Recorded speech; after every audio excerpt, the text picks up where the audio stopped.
हम लोग online classes के माध्यम से 10 क्लास के अर्थशास्त्र विषय में सहकारिता के बारे में पिछले वीडियो में चर्चा किए।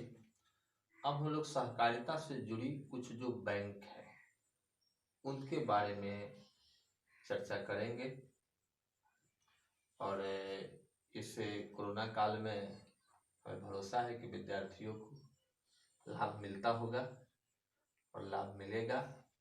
और फिर विद्यार्थियों से एक बार निवेदन होगा, इस कोरोना काल में अपने पढ़ाई को जारी रखेंगे और उसमें एक छोटा सा हमारा सहयोग है, उसके माध्यम से अपनी पढ़ाई को जारी रखेंगे और लाभ उठाएंगे।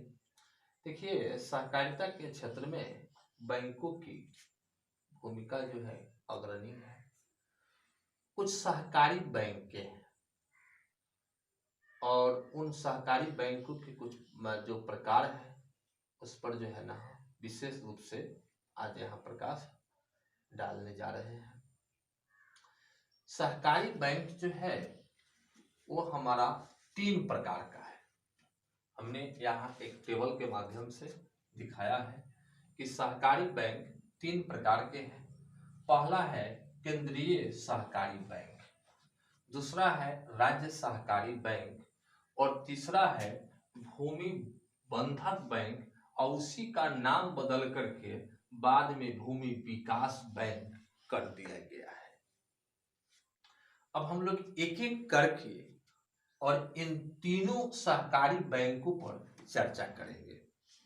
तो 1 नंबर में केंद्रीय सहकारी बैंक है, यह जिला स्तर पर अवस्थित होता है। कोई इस केंद्रीय सहकारी बैंक को जिला सहकारी बैंक भी कहता है। इसमें कोई कंफ्यूजन नहीं होनी चाहिए।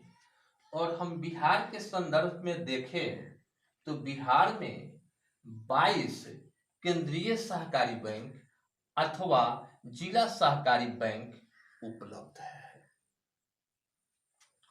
अब मन में प्रश्न उठता होगा कि आखिर ये जो जिला स्तर पर, इसको अंग्रेजी में कोऑपरेटिव बैंक जो है ना, डिस्ट्रिक्ट कोऑपरेटिव बैंक हम लोग कहते हैं या सेंट्रल कोऑपरेटिव बैंक कहते हैं, तो यह करती क्या है?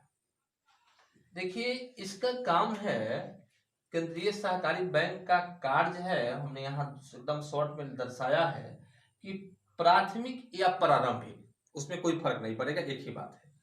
प्राथमिक व प्रारंभिक समितियों का गठन करती है और उस समिति को वित्तीय सहायता उपलब्ध कराती है, यानी वित्तीय सहायता पहुंचाती है। अब कुछ बातें हैं जो हम मूल रूप से करना चाहेंगे। देखिए, अब सवाल है, मन में प्रश्न उठता है, इसके पास पूंजी कहां से आती है? एक बहुत जो है ना अहम सवाल है कि ताकि ये बैंक चलती है तो इसको पूंजी आती कहां से है? कुछ तो सरकार अंशदान देती है, ठीक है ना, और कुछ जो है यह राज्य सहकारी बैंक इन्हें ऋण प्रदान करती है और कुछ पूंजी जो है सीधे किसान जो है अपने खाता के माध्यम से इसमें अपना पूंजी जमा करते हैं।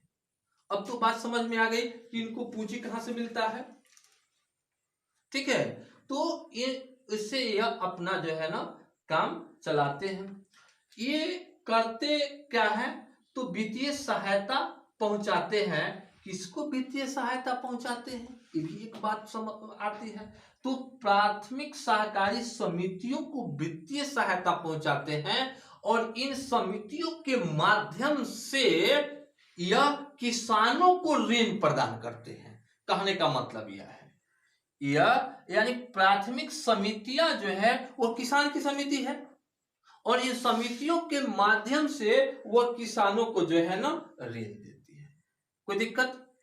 इसके साथ कुछ अन्य कार्य भी ये करती है, जैसे जमा कहे ना कि किसान इसमें अपना खाता भी खोलते हैं और अपना पैसा भी जमा करते हैं, तो जमा पूंजी को स्वीकार करना, ठीक है ना। यह चेक भी प्रदान करती है, चेक के द्वारा पैसा का जो है ना आदान प्रदान होता है। उसके बाद यह मतलब बिल का भी भुगतान करती है। अब देखिए सिंपल पैक्स का नाम आप लोग सुने होंगे, और पैक्स से जो खरीद बिक्री होती है ना, पैक्स जो है धान खरीदता है, गेहूं खरीदता है। अभी देख रहे हैं कि धान खरीदने के लिए क्रय केंद्र जो है बिहार सरकार खोली है, वो पैक्सों के माध्यम से खरीदारी हो रही है। तो वो पैसा जो है ना किसान का जो है ना कोऑपरेटिव बैंक में अकाउंट होता है, वो पैसा अकाउंट के द्वारा जो है ना मतलब भुगतान होता है। तो यह बैंक जो है ना ऋण भी देती है, किसानों की जमा पूंजी को स्वीकार भी करती है, मतलब ड्राफ्ट भी देती है, चेक भी देती है, इन सब तरह का मतलब यह अन्य कार्य भी करती है।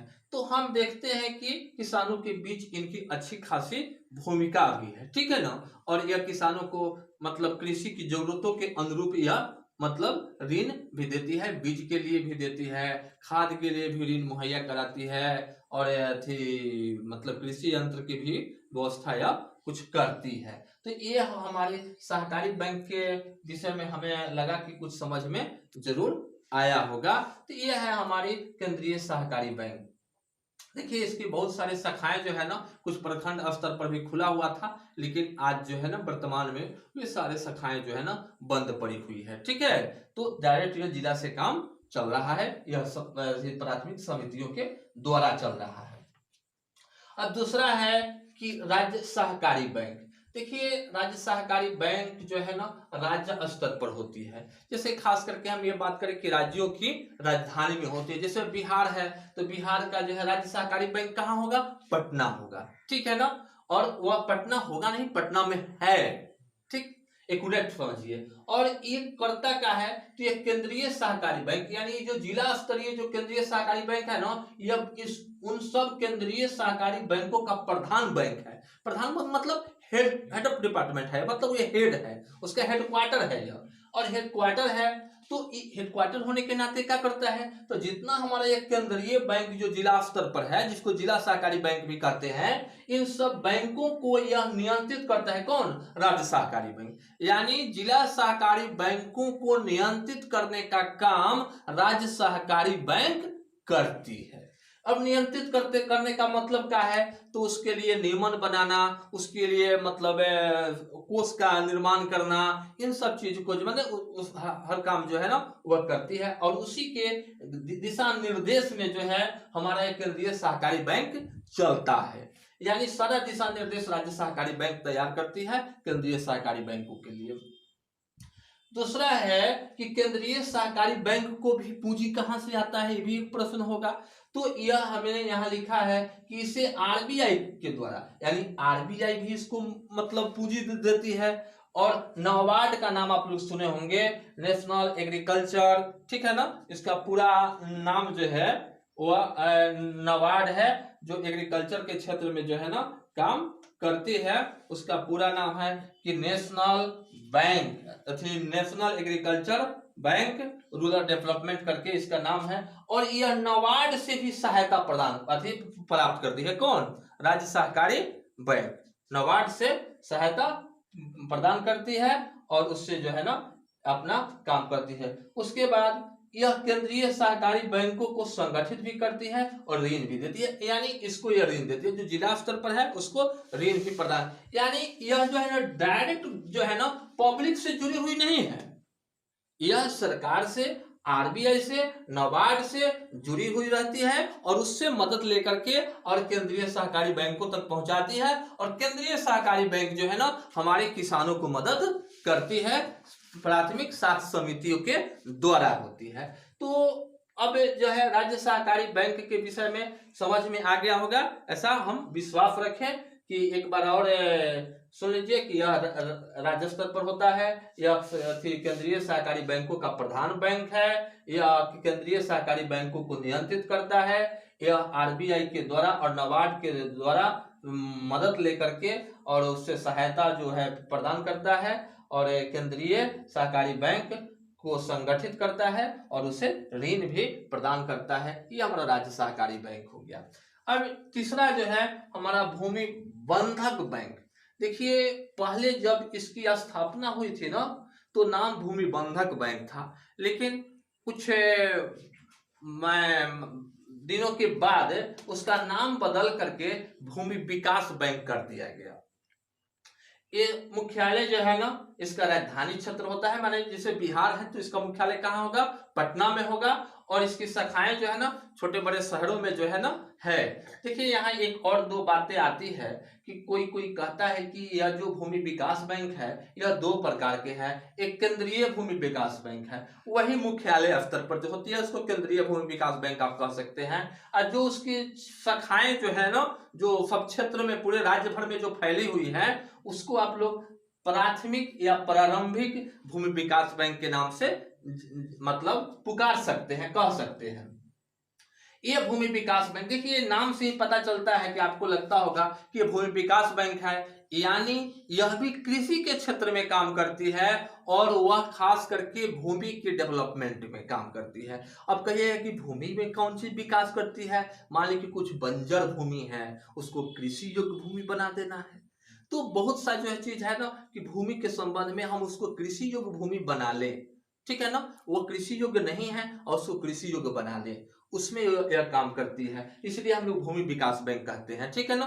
भूमि की उर्वरा बनी रहे, भूमि जहां ऊसर है तहां उसकी उर्वरा शक्ति को मजबूत कर ले, जहां बंजर है सिंचाई की सुविधा नहीं है वहां सिंचाई की सुविधा उपलब्ध करा दे, यही हम भूमि विकास के तहत जो है ना काम करते हैं।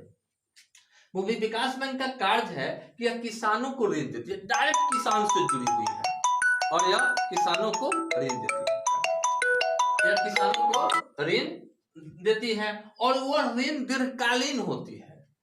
दीर्घकालीन मतलब कि 5 वर्ष से ऊपर की ऋण होती है, ठीक है ना, आप उसको धीरे धीरे किस्तों में जो है ना चुकाते हैं। और यह ऋण किस लिए देती है, तो आप कृषि यंत्र खरीदने के लिए, जैसे ट्रैक्टर के लिए ले सकते हैं, सिंचाई के लिए ले सकते हैं, और सिंचाई के लिए नलकूप लगाने के लिए, नलकूप में यानी बोरिंग वगैरह लगाने की भी देती है, और भूमि के और उससे जो मतलब सिंचाई सुविधा उपलब्ध हो जाए, जो भी आधुनिक जो सिंचाई के हमारे सिंचाई की सुविधाएं हैं उनके लिए भी ऋण देती है। और भूमि सुधार हेतु हमने लिखा है आवश्यक ऋण, कहना कि बंजर भूमि है तो वहां पर सिंचाई की सुविधा उपलब्ध करा देना है, यदि उसकी उर्वरा शक्ति की बात है तो उस उर्वरा शक्ति को डेवलप करने के लिए हमारे जो एग्रीकल्चर प्रोग्राम होंगे उसके अनुसार जो है ना ऋण प्रदान करना। तो ये जो है ना किसानों को सीधे मतलब ऋण देती है, दीर्घकालीन ऋण देती है, कृषि यंत्र के लिए देती है, सिंचाई हेतु देती है, भूमि सुधार हेतु देती है, अब कुछ कृषि विकास हेतु भी ऋण देना शुरू कर दिया है। अब के जो हमारा भूमि विकास बैंक है ना वे लोगों के मतलब विकास में काफी जो है ना अपनी सहभागिता निभा रही है।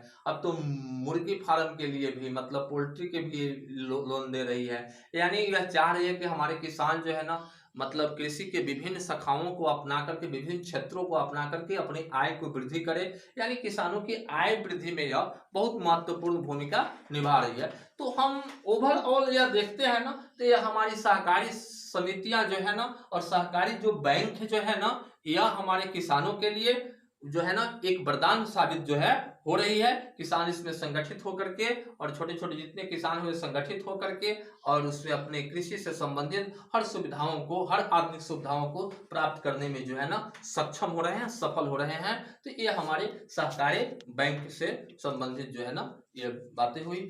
अब आगे जो है हम लोग इससे जुड़ी कुछ और बातें जैसे स्वयं सहायता समूह है उस पर भी हम लोग चर्चा करेंगे।